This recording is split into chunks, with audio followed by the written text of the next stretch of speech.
Good evening, everybody. It is once again Ted the Speed Learner, and tonight I am going to actually review the movie Demolition Man with Sylvester Stallone and Wesley Snipes in it. Okay? And I watched the whole movie.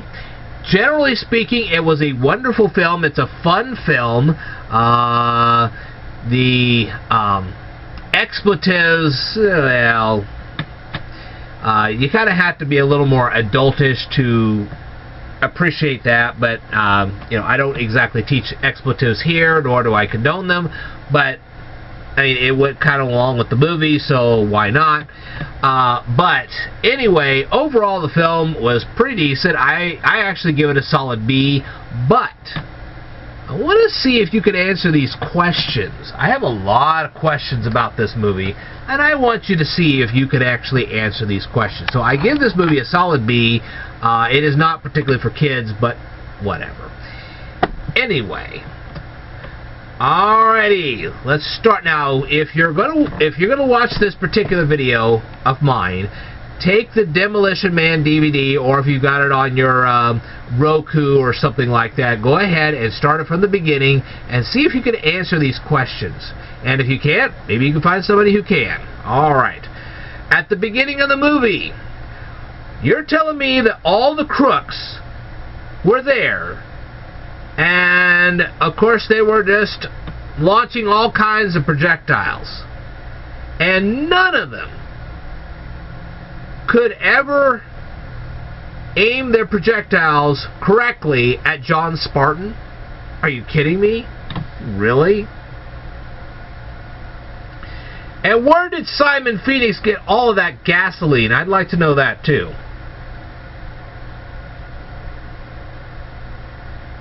And now you tell me, you're telling me that John Spartan was not smart enough to figure out what Simon Phoenix was going to do with that cigarette? Really? And where did Simon Phoenix get so much of that flammable material? And this would be the kind of flammable material that could turn a building into dust. Okay?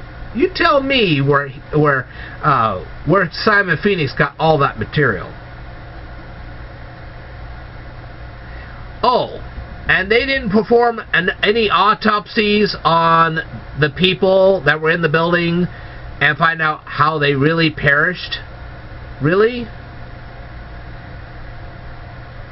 Oh, and the police actually had cryo freezers. They had cryo freezer technology in 1996. Really? I never saw that in the headlines. That must have been some secret society or something. I don't know. And the liquid that they submerged John Spartan in didn't fill his lungs and cause him to perish. Really? Uh-huh. Now, before I go on here, I am doing a live stream right now, and that's why you're seeing me at an angle, so bear with me. And you're telling me that John Spartan was frozen that quickly with this special liquid? Really? Mm-hmm.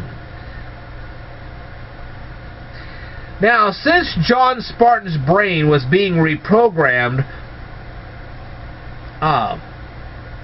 why didn't his brain age? Obviously, his body wasn't aging, but why didn't his brain age? I'd like to know that.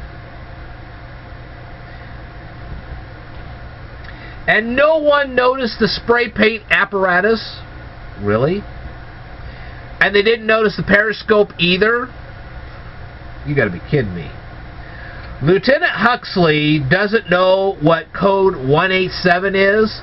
Now, I could have understood the others in the police department, but she didn't know what code 187 was? Really?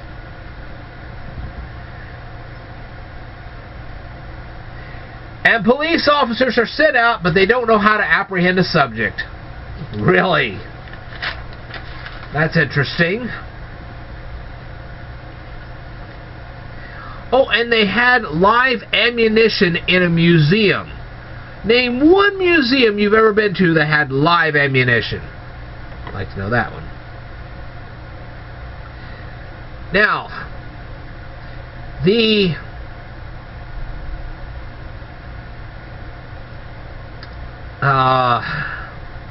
well, there was something electrical that was going on, and I think it was during that fight that was going on in the museum. But you're telling me that the electric shock did not permanently injure the brain of Simon Phoenix? And before I go on here, hello, Rob! Glad to see you here. Thanks for joining us. Alright. Oh, and no one bothered to check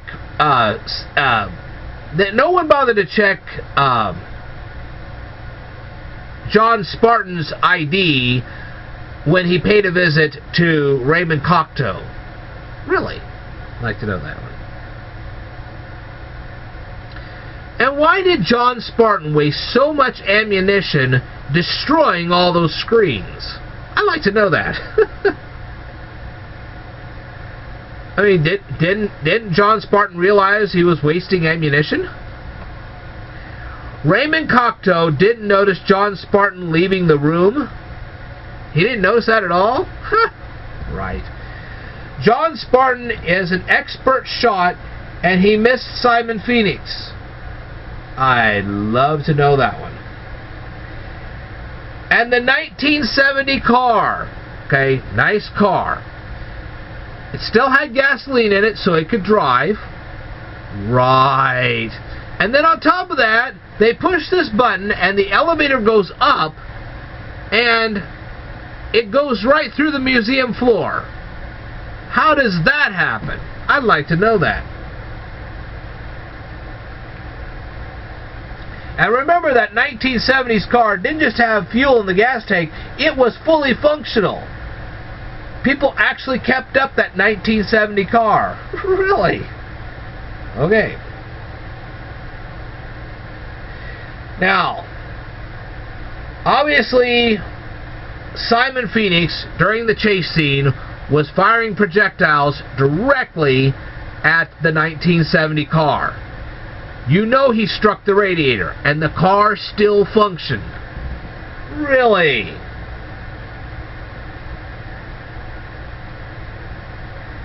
Oh, and now I know they have things like Fix-A-Flat, okay, granted.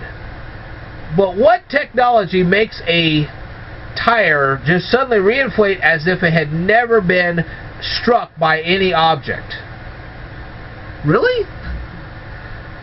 Okay.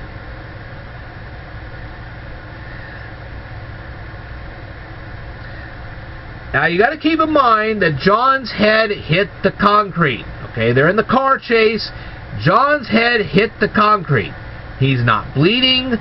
He hasn't received a brain injury. Really? Uh-huh. How does that happen? Okay. Oh, and John Spartan just conveniently not only had the key to get into the prison, but knew what they only had one key to get in the prison. I mean, what prison only has one key? Honestly, usually you have a set of keys, and then you have to figure out which one will let you into which door. Yeah, right. Oh, and where did John Spartan and Simon Phoenix, now both of them, at the end of the movie, they're just well stocked with ammunition. How did that happen? Seriously, folks? I'd love to see the answers to any of this. Go ahead, put them down here in the comments below. I'd like to see you guys answer those questions. I could have asked more. Some of the stuff I was kind of lenient on because I knew that it was futuristic and they could have come up with a technology here or a technology there that could have explained everything. But some of this you just can't explain even with future tech. There's just no way. So I'd like to see your answers to all this. Alright. Well, I want to thank each and every one of you for watching this little presentation. Maybe you can answer any of these questions, and I look forward to your answers. So, I will tell you more in a future video, so I'd like for you to stay tuned.